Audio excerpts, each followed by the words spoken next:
Okay, we are live. All right, so if you think back to the beginning of this unit, we had just spent an entire chapter finding the derivative of any function that we could. Remember that one? Find the derivative of everything. Now we're spending this 5 weeks or so looking at what we can do with this derivative now that we have it. Okay? So the first one was kind of the fundamental thing, and that is finding the slope of the line tangent to the function at any given point. It actually turns out that it's a really big deal, okay? Because of what you can do with it. The next thing that we did was what we just spent the last week or so on, curve sketching. That's a big deal too. So if I give you the derivative, okay, of a function, you can tell me where the function is increasing or decreasing, where it has maximums or minimums, and then where it's concave up or concave down, and where it's got inflection points. Which means you can basically identify everything there is to know about that function, even if you don't know what the function is. You just know its derivative. That's kind of cool. At some point earlier, we talked about the fact that the position function, that is, and this is all a physics thing, if your function represents the position of an object at any given point, then the derivative of the position function is the velocity function. Very cool. And the derivative of the velocity function is the acceleration function. So that means we can not only tell where the object is, we can tell how fast it's going, which direction, and then how fast its rate is changing. So that's pretty cool. Today we're going to focus on another new thing. It's kind of a physics application. So some of the stuff that I'm going to talk about here relates to velocity and acceleration that you may or may not have learned in physics, whether you took it or did not take it. So I have an example up here. This is a graphic that I made, a little animation that shows motion along a line, okay? And that's why we call it, it's called rectilinear motion. It's motion along a line. And so what I'm saying here is if I had some kind of object moving, I stopped it, okay? We can tell what the position is, okay? You would be given some sort of function that tells you where it is. And then as it's going, we can tell which direction it's going and how fast it's going. Okay, that's what we're going to be studying today. Now, how does that relate to other things? Well, I did a search on conveyor belts. Okay, maybe Serena, could you hit that one light? Just hold on. So, for example, if you ever had the chance to go in a factory and see how something is made, it's really, really cool. And so here are just different pictures of things moving, objects moving along a line. Okay, sometimes the line is curved, but it's still more or less a line. So this is how stuff gets done in the manufacturing world. If you plan on going into engineering, especially like mechanical engineering, this is a big deal for you. You'll be doing this all the time. The physics and the calculus that go along with that. So picture anything moving along a line, even these bottles moving along a line. That's what we're studying here with our rectilinear motion. Okay, that's what I want you to imagine. But better yet, it's better if you see it as a sushi bar.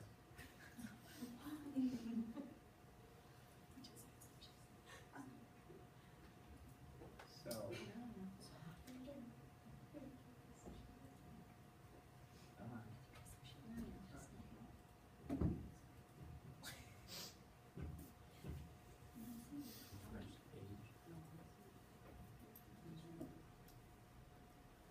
so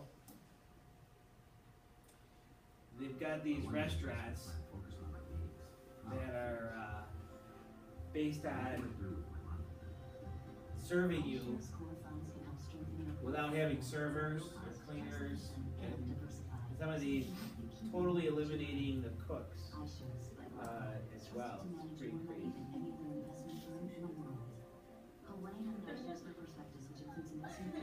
Charges and expenses. Read and consider it carefully before investing. Risk includes possible loss of principal. This restaurant belongs to a major conveyor belt sushi chain with more than 300 shops around Japan.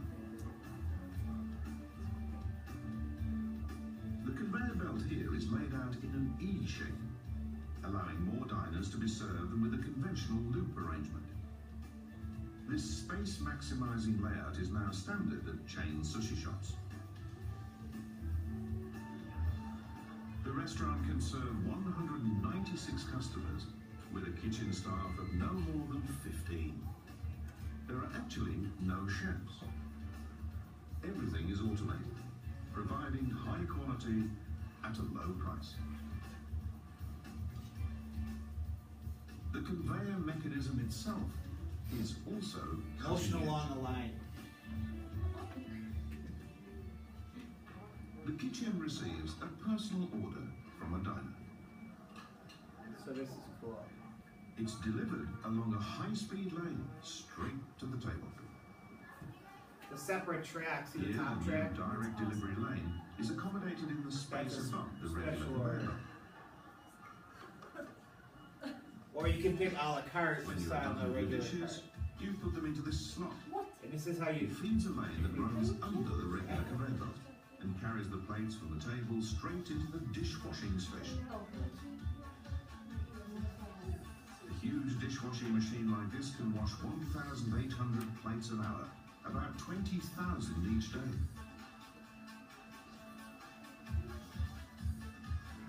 Washed plates are sent to the food preparation area on the kitchen's own conveyor belt system. Multiple specialized conveyor belts work in efficient unison. The same restaurant can serve up to 20,000 plates of sushi a day okay.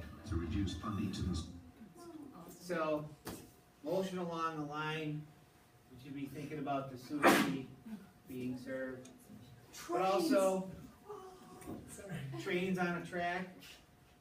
Okay, it's motion along the line. That's what we're talking about here. Along the line. Just like the subway. Pictures of the Chicago subway. It's motion along a line, which is what the focus of this whole 2-day lesson is. Okay, so when we're doing this, this is what I want you to be thinking of.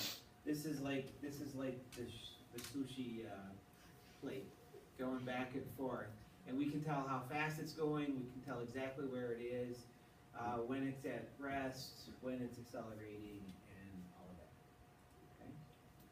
All right, so you have this packet in front of you, and so this is what we're going to look at today. So read that first paragraph to yourself. Sorry.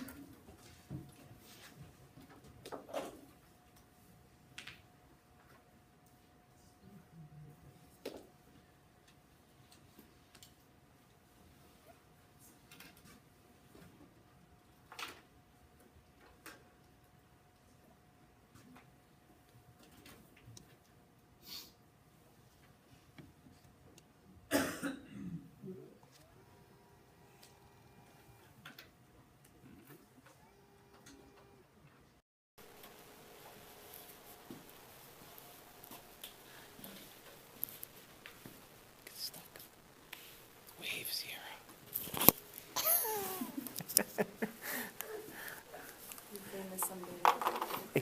Big money. That's right. Big money. All right. So this is the main idea. When an object moves along one axis, that's it, like on the x-axis or the y-axis, we can study its motion along this line. So consider a particle. A lot of times these problems in the AP exam, they talk about a particle. It can be anything. For us, it's the sushi plate. Okay. When a particle is moving horizontally along the x-axis, where x of t describes the position of the particle. And then note, x prime of t is the velocity function, v of t, and x double prime is the acceleration function, a of t.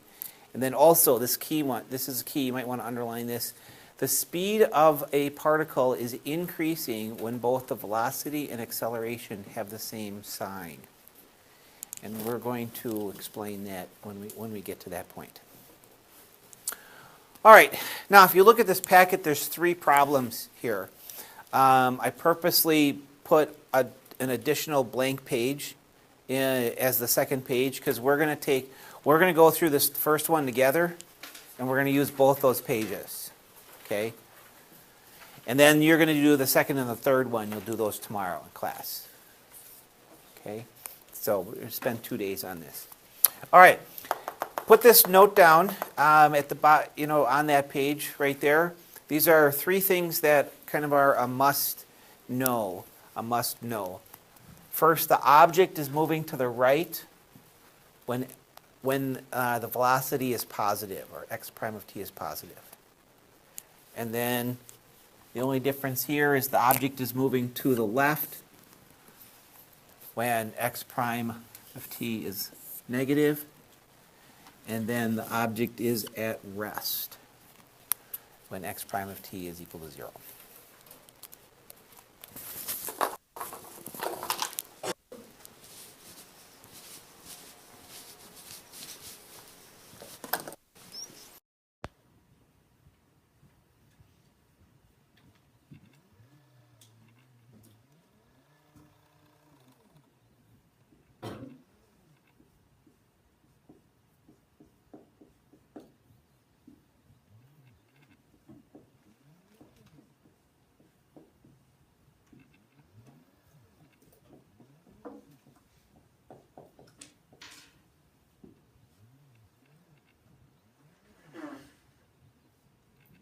Okay. So we're just going to go straight down the line, A through I, and knock them off one at a time. So this is the position function. This function, given any value of t, where t is time, we can consider it like in seconds. At any given time, if at 3 seconds you want to plug in t, you plug in value of 3, and you can find out where that sushi tray is, sushi plate. At any point on the line. Okay, it's position. So in the first one, we're supposed to find the velocity and acceleration. So x prime of t is our velocity function. So it's just the derivative of that.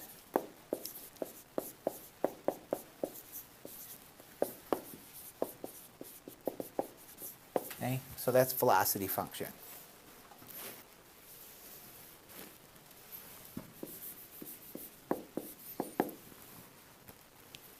I'll use x prime most of the time to represent velocity, but every now and then I might slip in a v of t, okay?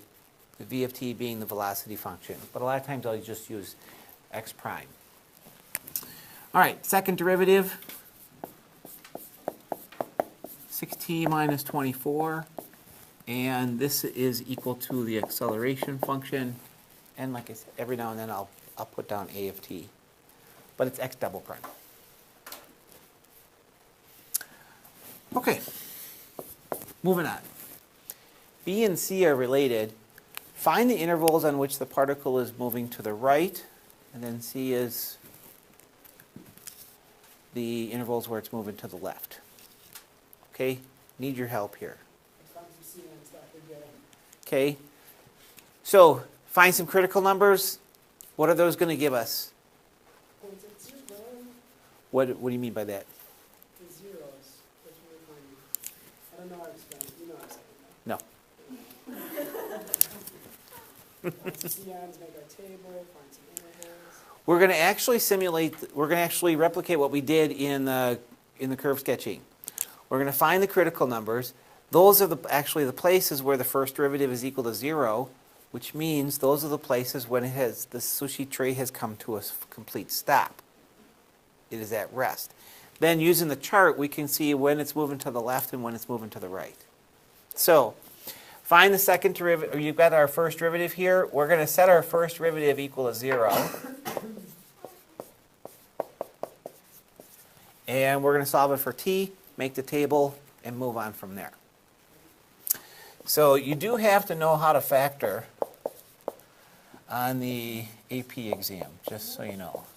I guess you don't have to. You can use the quadratic formula, but it'll go a lot faster if you can factor.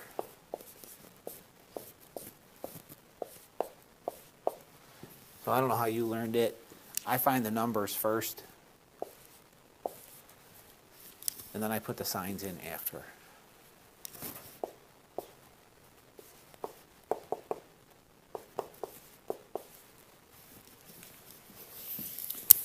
So at time equals 2, at time equals 6, and we can think of this as 2 seconds or at 6 seconds. These are our critical numbers.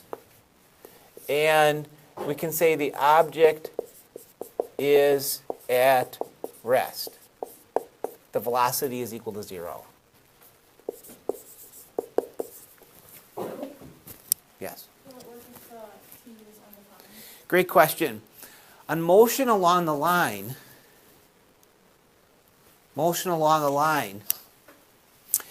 if there was a value where it was undefined, means that at that moment it disappeared. So in particle motion problems, you'll never have any places where the function is undefined. I mean that the dish vaporized and then it came back. What happened?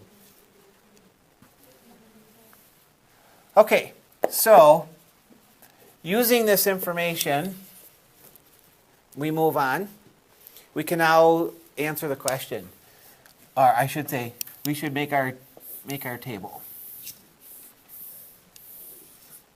This table is exactly like what we did in curve sketching.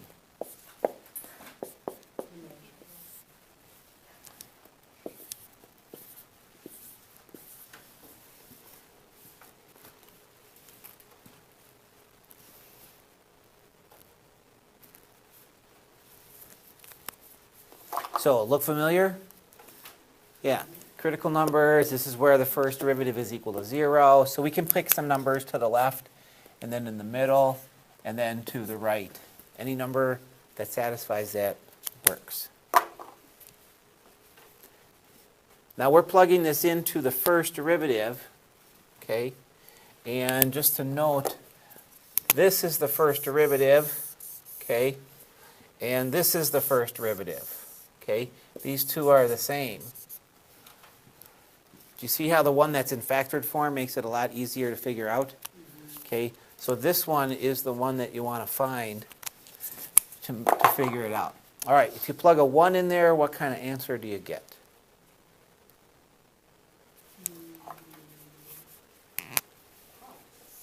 You get a positive. You get a negative times a negative.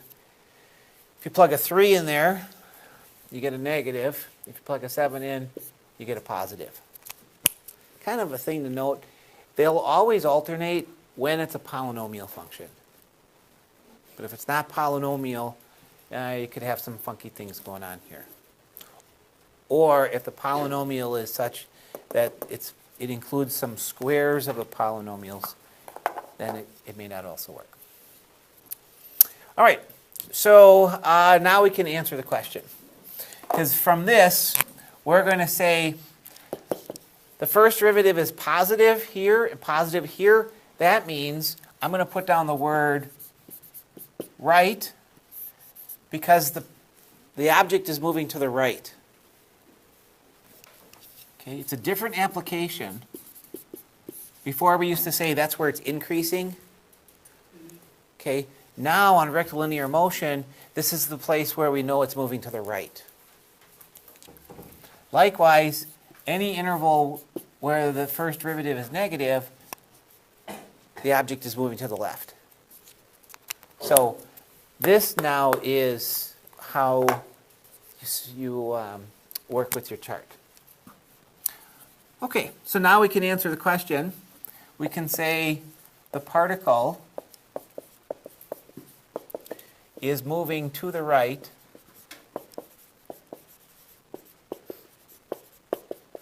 on, then we'll state the intervals here, negative infinity up to and including 2,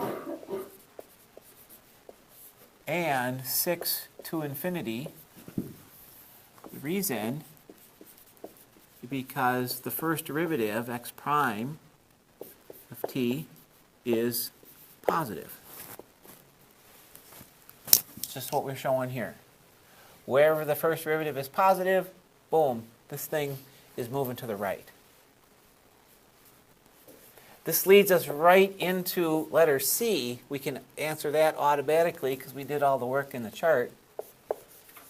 The particle is moving to the left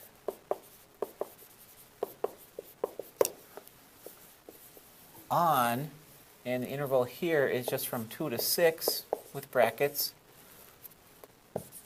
Reason, because f prime of t is negative. Okay. So far so good.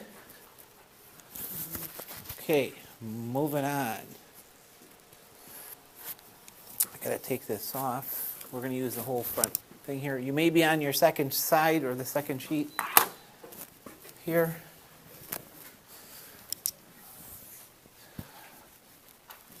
All right, letter D. Letter D. Find the intervals on which the particle's acceleration is positive. Acceleration is positive. Okay. How do you think we're going to do that?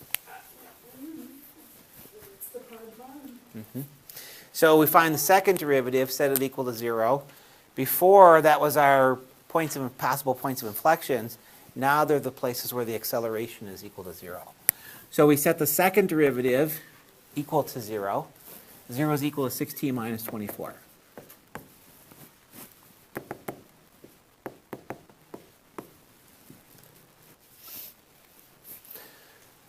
Solve that equation, and we get t equals 4. Okay. Now, this is the moment where the acceleration equals 0. Okay? Acceleration is 0. Okay, what does that mean for the tray? Constant velocity, it's going at the same speed. When you're in a car, when is your acceleration 0? When you're stopped, okay, or you're on cruise control. As long as your velocity is constant. See, just picture this. Velocity is constant. What's the slope of the line tangent? It's 0. Okay? So that's what this means. All right, so now we know where the acceleration is 0. We got to answer the question, when is it positive and when is it negative? So we're going to go to the chart.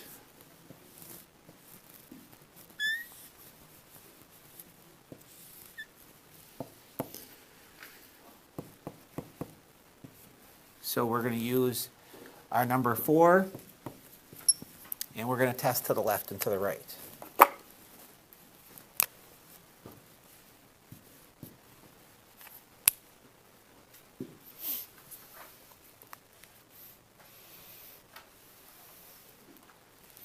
So we plug a 3 in here, and we get a negative. Plug a 5 in the acceleration, and we get a positive.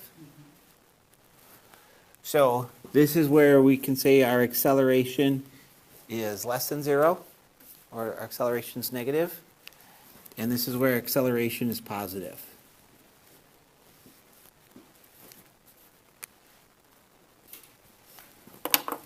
Okay, so summarize that.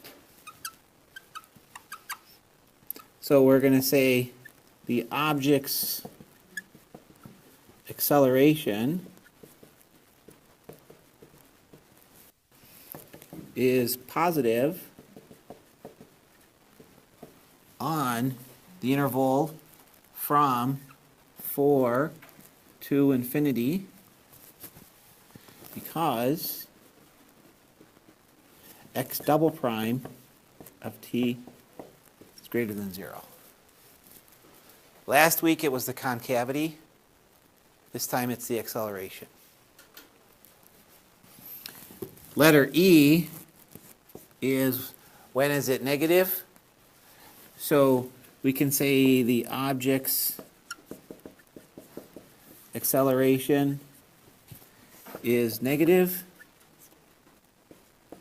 on the interval from negative infinity to 4. We include the endpoint because it's the top of the ladder. You got to go to a point. And this is because x double prime is negative. So it's all about the concavity. Okay. All right, D and E. All right, what does F say?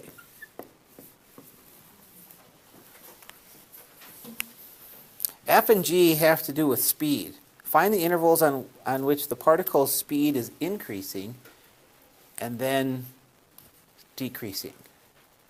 Okay? All right, how many people have taken physics? Okay, so tell me the relationship between speed and velocity. What about, say that? Velocity is speed with direction. Okay, so let's put that down here. Velocity is speed with direction. A velocity without direction is speed. Okay. Another way to say this, okay, is that the absolute value of the velocity is the speed. The absolute value of the velocity is the speed. Speed is always positive. Always. Unless it's 0. Okay? All right, so here's what I want you to imagine. This whole thing is talking about motion along a line. So, I don't know, let's pretend I've got our trays here going on this thing, okay? Okay, so there's a tray, and it's moving left, or it's moving to the right. Okay? So, according to this, since it's moving to the right, we say the velocity is positive.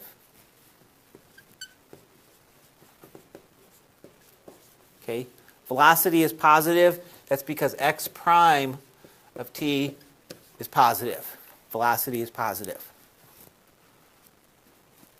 So anytime it's moving to the right, we say it's got a positive velocity. Anytime it's moving to the left, we say it's got a negative velocity.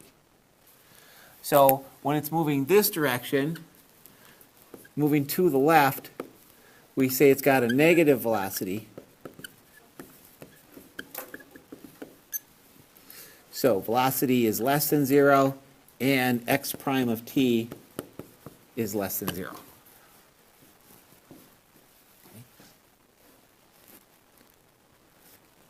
Okay, example.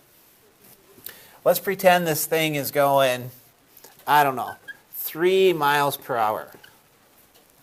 Okay, 3 miles per hour. It's moving about like this.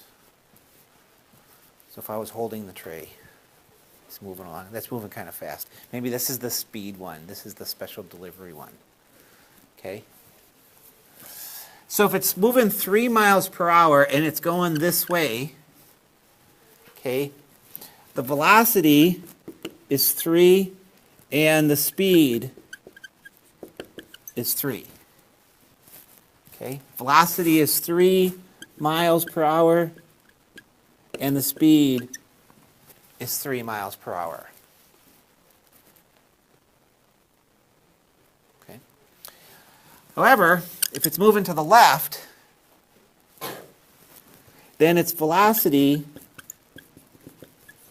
is negative 3 miles per hour because it's moving to the left. Left is the negative. However, its speed is 3 miles per hour. Okay? Now, in this problem, we have to determine where is the speed increasing and where is the speed decreasing. Okay? Now, what we're going to do now is we're going to take that, the note that's in here that said the speed of a particle is increasing when both the velocity and acceleration have the same sign. Okay? So what we're going to do is we're going to make a big chart that combines both of the previous charts. So we're going to make a big chart.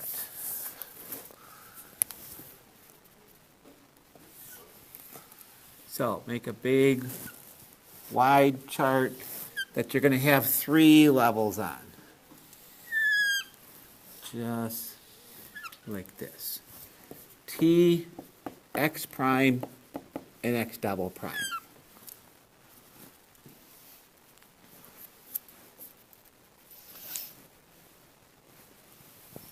Since we have to look at both the acceleration and the velocity, we're going to take both the critical numbers and what were the places where the acceleration was equal to 0. We're going to put them all on the same chart. So that means we put a 2, a 4, and a 6. These were both 0. That's our first derivative. And the second derivative was 0 when time was equal to 4.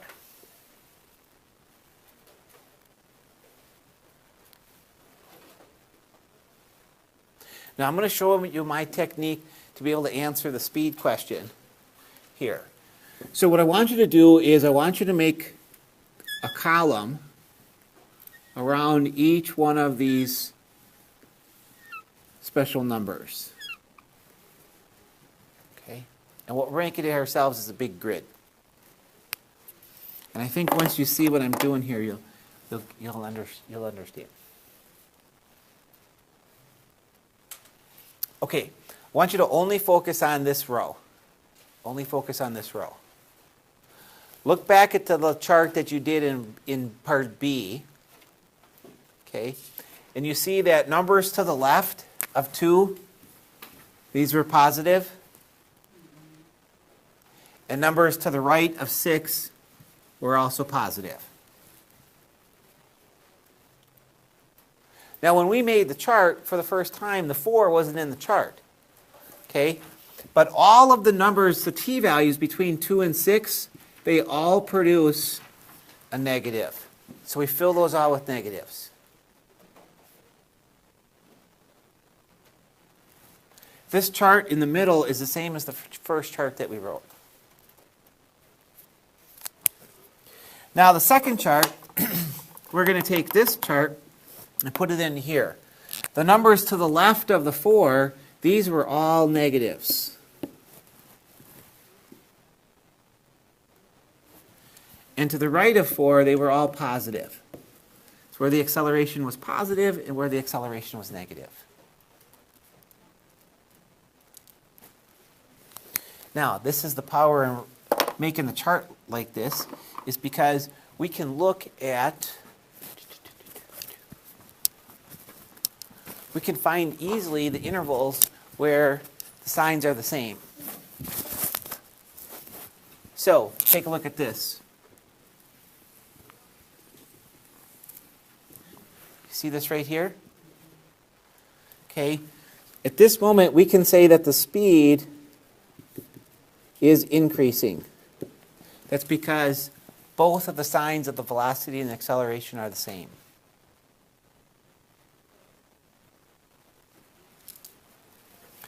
Likewise,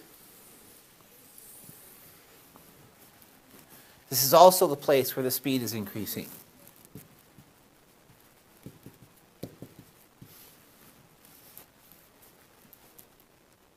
Okay. Now, let's identify it first, and then we'll explain it. All right, F was where, at what point is the speed increasing? So we say the particle's speed is increasing on, the first one is the interval from 2 to 4. See, we're going to use the numbers up at the top. And then from 6 to infinity.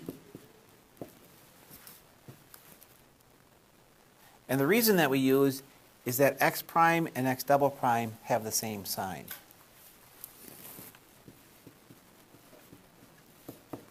X prime of t and x double prime of t have the same sign. We can tell from the chart that that's the moment where they both have the same sign.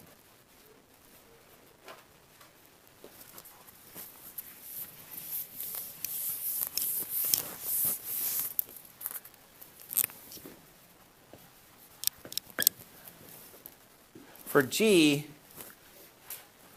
we can say this then. The particle's speed is decreasing on, okay, and so let's locate those. Wherever they have opposite signs, so here, speed is decreasing, got a positive and a negative. And then here, speed is decreasing, negative and positive. When you put them both on the same chart, it's easier to see how they overlap. All right, the particle speed is decreasing on, and we go from negative infinity up to including 2 and 4 to 6. And the reason why we give it is because x prime of t and x double prime of t have opposite signs.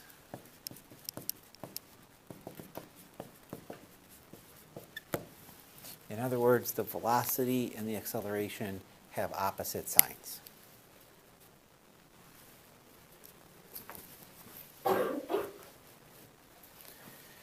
Does that make sense? Okay.